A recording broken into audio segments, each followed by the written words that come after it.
बोले हम लोग संत हैं बेटा, संत को करुणावान होना चाहिए, प्राणी मात्र के लिए मैत्री और प्रेम की भावना को अपने हृदय में धारण करने वाला होना चाहिए। ये तुमने क्या कर डाला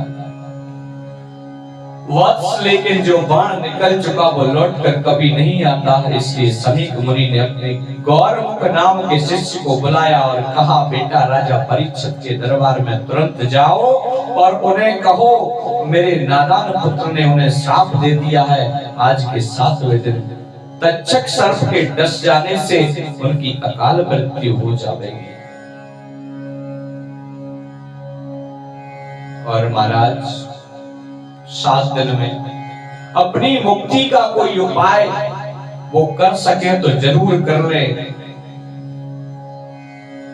क्योंकि महाराज संत का श्राप कभी खाली नहीं जाता। गौरमुख नाम के शिष्य ने जाकर राजा परीक्षित को सूचना दे दी, महाराज मुझे गुरु ने भेजा है और कहा है कि महाराज को सूचित कर दो कि आपकी 7वें दिन मृत्यु हो जाएगी। राजा परीक्षित ने जब सुना कि 7वें दिन मेरे शरीर की मृत्यु हो जाएगी, 7वें दिन में मर जाऊंगा, तो भी उस शिष्य से बोले, आपके ऋषि कुमार ने मुझे 7 दिन में मरने का श्राप देकर बिल्कुल अच्छा नहीं किया, क्योंकि मेरे शरीर से एक संत का अपराध हुआ। मैं तो इस शरीर को 7 मिनट भी रखना नहीं चाहता। सोचता हूं मृत्यु हो जाए मेरी, प्राणांत हो जाए मेरा, बिजली गिर जाए मेरे ऊपर, इस शरीर को रखकर करूंगा ही क्या। वैसे मैं स्वयं कल आकर ऋषि से क्षमा याचना करने वाला था, लेकिन जैसी गोविंद की इच्छा, क्योंकि महाराज तुलसीदास जी ने भी लिखा, होई यह सोई जो राम रच राखा, क्यों कर तर्क बढ़ावे साखा। जो भगवान ने लिख दिया है, जो विधि ब्रह्मा जी ने लिख दिया है, वो होकर रहेगा, इसको कोई नहीं टाल सकता। परीक्षित महाराज ने मंत्री को सूचना दी, हमारे ज्येष्ठ पुत्र जन्मेजय को राजगद्दी पर बिठाने की व्यवस्था करिए, तैयारी करिए। और महाराज राजा के एक आदेश पर सारी तैयारियां आनन फानन में होगी। और महाराज जैसे ही तैयारियां हुई तो क्या हुआ महाराज, रानी ने कहा हस्तिनापुर और इंद्रप्रस्थ दोनों नगरियां आज सजकर इतनी सुंदर लग रही हैं। तो रानी पूछती है, महाराज ऐसी क्या बात है। राजा परीक्षित अपनी पत्नी के पास आकर बैठे और बोले, देवी आज मैं तुम्हें दुनिया का सबसे बड़ा आश्चर्य सुनाना चाहता हूं, ध्यान दीजिए। परीक्षित जी महाराज कहते हैं, मैं आज आपको दुनिया का वो आश्चर्य बताना चाहता हूं जो आज तक तुमने किसी से न सुना होगा और न ही सुन पाओगी।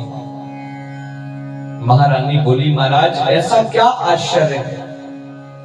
तो परीक्षित जी महाराज बोले, मैं अपनी छाती पर हाथ धरकर आज दावे के साथ कह सकता हूं, इस 7 दिन से पहले मेरी मृत्यु नहीं हो सकती।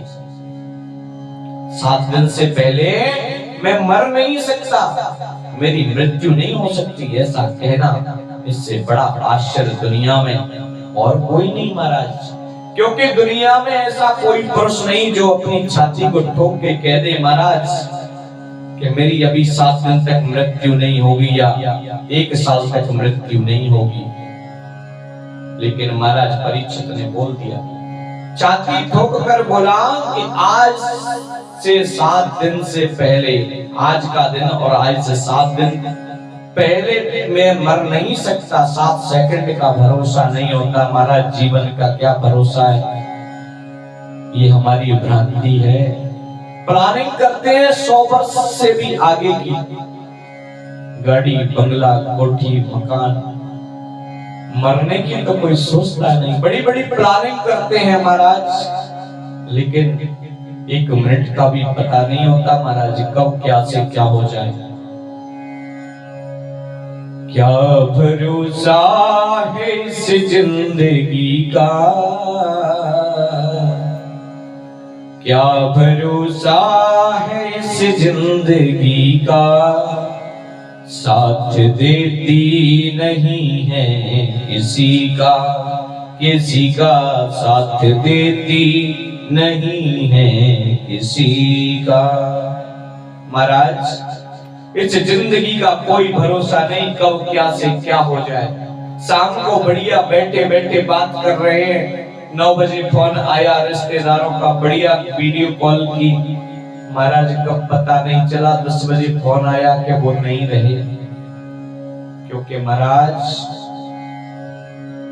कवियों ने भी कहा है, जीवन मौत का खेल है पगले, काहे का रोना धोना, जितनी चावी भर दी राम ने उतना चले खिलौना।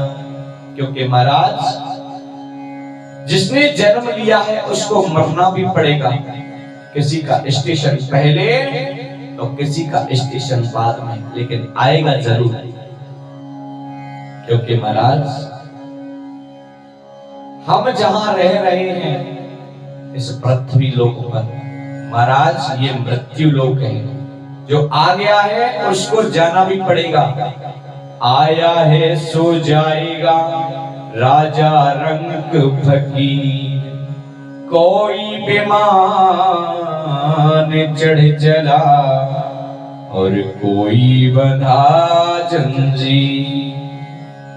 महाराज जो यहाँ आ गया है उसको जाना भी पड़ेगा। फर्क इतना है, अगर अच्छे कर्म किए होंगे तो विमान में जाओगे महाराज, वैकुंठ की प्राप्ति होगी, और कर्म अगर अच्छे नहीं तो क्या पता महाराज कैसी मौत आवे, घसीटते घसीटते जाना पड़ेगा।